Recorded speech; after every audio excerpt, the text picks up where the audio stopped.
Halo teman-teman, pernahkah kalian pergi ke hutan saat berwisata? Di sana, kita bisa melihat pepohonan yang rindang, mendengar suara burung, melihat serangga, dan juga menghirup udara yang sejuk. Semua itu saling berhubungan dan membentuk sebuah sistem kehidupan.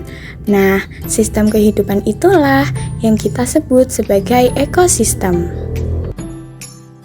Nah, apa itu ekosistem? Ekosistem adalah hubungan antara makhluk hidup dan lingkungan tak hidup. Mereka saling berinteraksi di suatu tempat. Makhluk hidup seperti manusia, hewan, dan tumbuhan disebut komponen biotik. Sedangkan air, tanah, udara, dan cahaya matahari disebut komponen abiotik. Semua komponen tersebut bekerja bersama membentuk keseimbangan kehidupan. Dalam ekosistem, makhluk hidup tersusun dalam beberapa tingkatan organisasi kehidupan. Tingkat paling sederhana yaitu individu, terdiri dari satu makhluk hidup.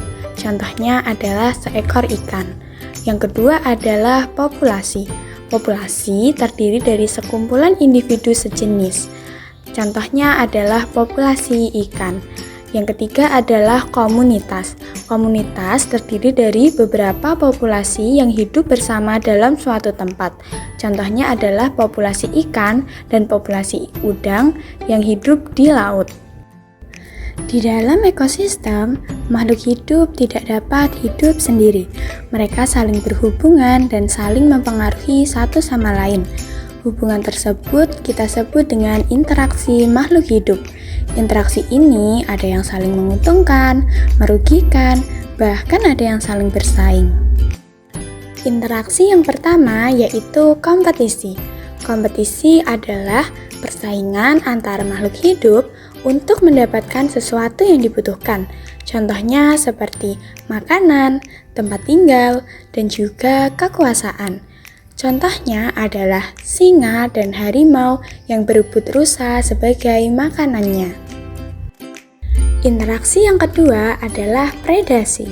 Predasi adalah hubungan antara pemangsa dan mangsa.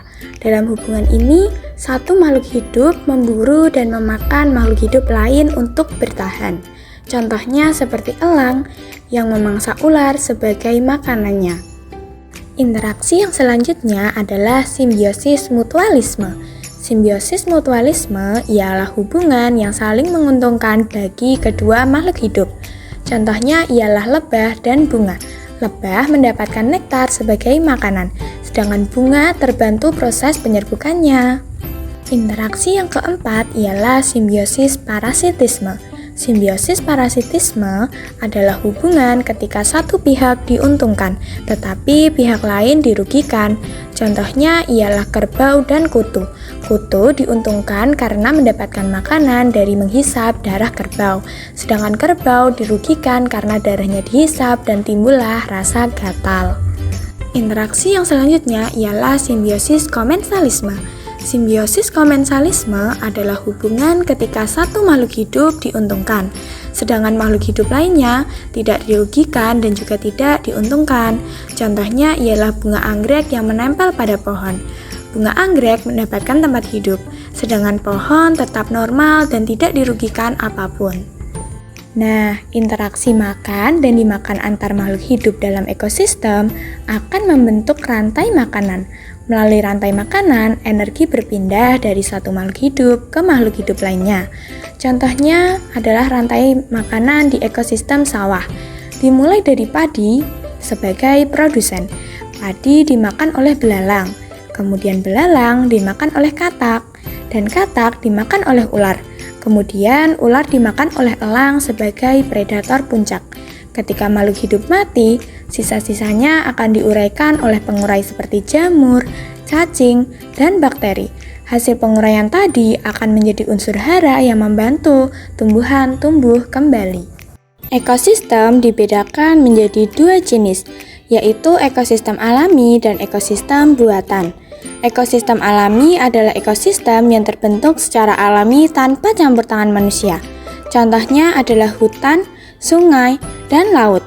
Kemudian ada ekosistem buatan. Ekosistem buatan adalah ekosistem yang dibuat dan dikelola oleh manusia untuk memenuhi kebutuhan hidup. Contohnya seperti sawah dan kolam. Ekosistem juga dibedakan menjadi dua kelompok besar, yaitu ekosistem darat dan ekosistem air.